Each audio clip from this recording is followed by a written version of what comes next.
in the Eastern Conference come playoff times.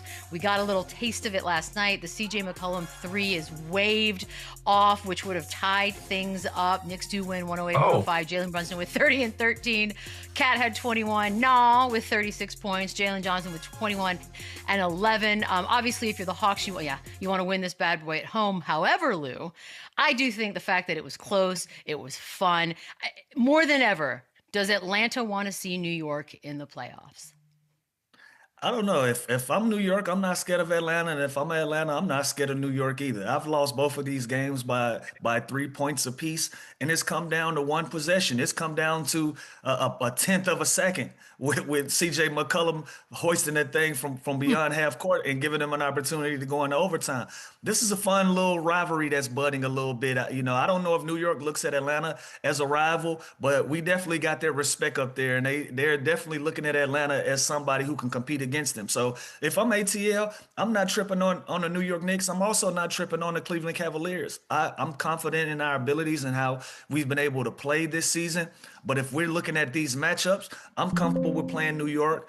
Listen, it's come down to one possession both times. Haven't gone your way in the last couple, but so what? It's hard to beat a team in a 7-game series when you're just concentrating on one team and not the game before, the game after. So, ATL, should they want the Knicks in the playoffs? I think they should be happy that they're in the playoffs. I think they should be happy that they're in a guaranteed spot in the playoffs. And I know they're not scared of either one of these matchups. Now, neither one of them is going to be a cakewalk. I don't see it being an easier route with New York or Cleveland. But if I'm them, I like my chances based on the way that we're playing. So either way it can go. I don't know. Yeah, I think either way you look at this, I don't think anybody's ducking anybody. Like I think there's going to Mm-mm. be better favorable matchups, maybe, and there might be someone that I'd prefer in the first round. But you never want to mess with the game. You never want to mess with those last couple of games and try and figure out who you want to play and who's a better matchup. The way the Atlanta Hawks have been playing the last month of the season, it should not matter who they draw because they have been clicking on all cylinders. They have been getting production from every single guy. They've been defending. They've been efficient. It shouldn't matter who they play. Now, if I'm the Knicks, again, I think I'm more talented than the Hawks. I have more experience than the Hawks. I have more vet guys in the spot Hawks that have been there. But I'd rather the Philadelphia 76ers. I would rather a team that's not actually like hitting the right stride at the right moment at the right time of the season and that has been playing the best basketball in the NBA. Now, does that mean I'm going to try and lose a game or win a game to make sure that happens? No, but each team definitely has in the back of their mind which team they'd rather see, no doubt. We all did that when we played, but I don't think the discrepancy is that far off of these teams where it's going to be easy or harder one way or the other. Like they're still going to have to play, and I still think these series are going to go really, really long in that 3 to 6 and 4 to 5 season. However it goes out, I think they're going to go 5, 6, 7 games regardless. Agreed. God, I do think it'd be fun. And what's funny is I don't think New York's going to tell you Atlanta's a rival, but you'll be able to tell by the crowd and how they And all respond to you things. Nick So little troll fans, get out of my comments because you were point for 1 seconds real. away from losing in overtime. So buzz off. What they on you for, Chandler? What you No, say? they've been on us as a show As actually. I Like said, anytime we if put I'm it. the Oh, Hawks, Yeah, I want the collectively, Knicks. well, let it be yeah, known it ain't no love there. It is what it yeah. is. Yeah. I told one of my buddies on there. I said you are more than welcome on the Spurs bandwagon once y'all get eliminated. So it Well, should be fine. add them to the list because the Laker fans they not a big fan of mine right now either. So we add them to the list. Actually, you know Hey, what? Same.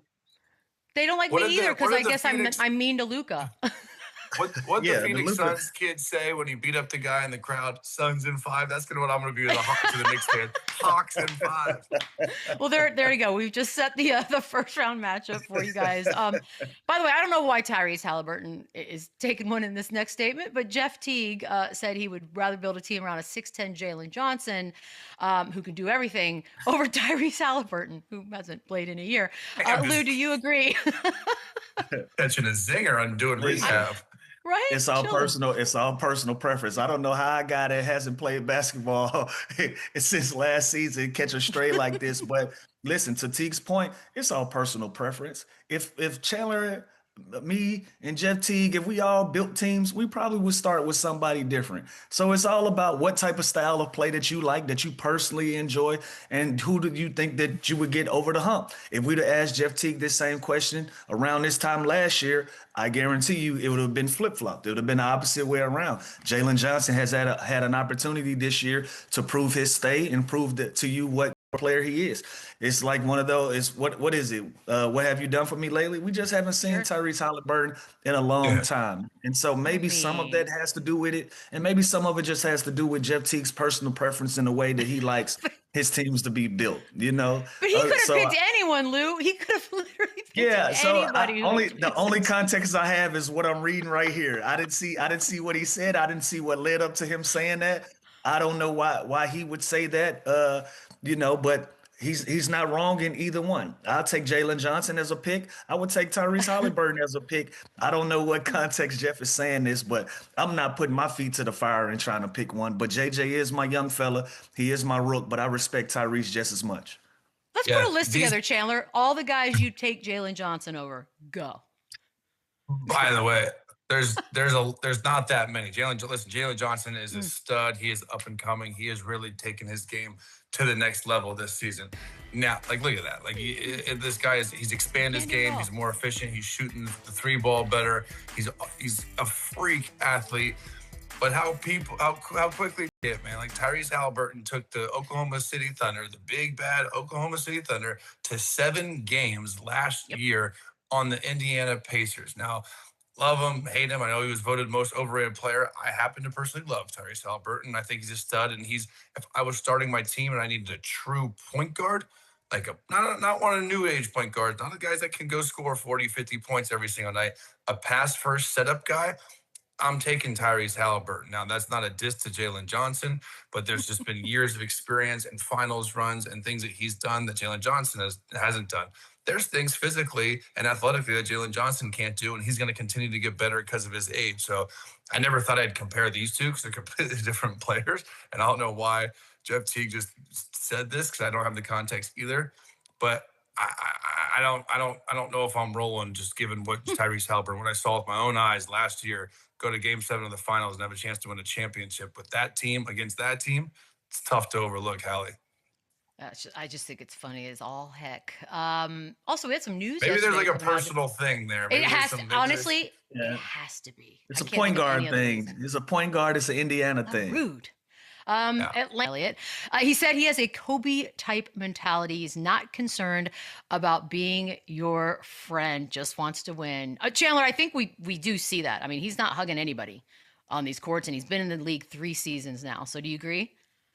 Yeah, he's made that clear. I mean, it is the business. He goes to work. He's like kind of the cut from the Giannis cloth where he is not training with guys in the offseason unless you are his teammate or you're his point guard. That has just always been his mentality the moment he's stepped in the league. And he says the stuff that people are scared to say. He speaks the truth. And sometimes that can be taken a little out of pocket or out of character. But it's all facts. He's never said anything crazy. The All-Star Weekend thing, the way he played, like I'm sure that a lot of the guys were eye rolling, but like that is just him. He loves basketball. He loves to compete. He wants to play. Now, when I think of Mamba mentality, and there's not many people close to Kobe, I still think SGA has the most of that with him. Just the way he is cool and calm and collected, and the way he even plays. He's obviously more of a guard and then a big like Wemby, but this guy, he definitely has it, and he is not trying to be your friends. He's embraced this whole, OKC Chet rivalry thing. Like he's not going to shy away from anything of that, and he's dominant. So his game does the talking, just like Kobe's does. So I see it, but I think SGA has a little bit more of that Mamba mentality than him. If I had to pick the most with it. Yeah, and what I was gonna add to that is it's not just one guy. Wemby's not the only one. Like it's a lot of guys in this league that want to cut your head off if they get the opportunity. Like they don't care about being friends. They may smile and they may do the with me that half court and shake hands and hug afterwards. But other than that, it's business as usual. And you think about Wemby, he's went out and trained and cut his hair bald and did some studying with the monks and like he moving different in the off season. He moved different. So no, he ain't trying to train with y'all because y'all not willing to go to the lengths that he's going to do the things that he wants to do on a basketball court. Going to sleep at 9 o'clock. I know a lot of guys, they're not willing to go to sleep at 9 o'clock. We don't have that type of this.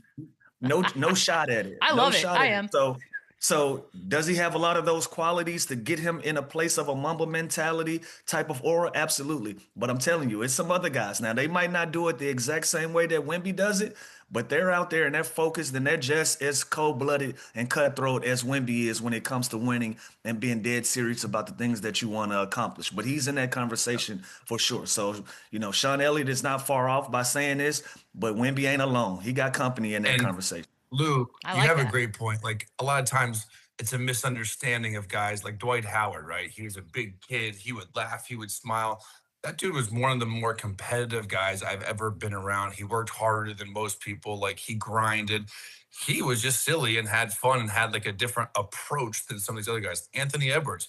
Yeah, he's funny. He's outspoken. You don't think he's in the lab every day for hours and hours in the summer, like in his high school gym, like grinding. So I do agree with Sean Elliott that this guy's different and he's unique, and his approach to the game is so many years ahead of his age, and he's very wise for such a young kid. But I'm with Lou. Like, there's a lot of other guys that you might not have that perception of, but they don't get to the level that they're at by not having some sort of killer mentality and that Kobe in them. You know what? There's enough Mamba mentality for a few guys to share it. I think that's okay. Look at that. That's a fact. Diplomatic. Knicks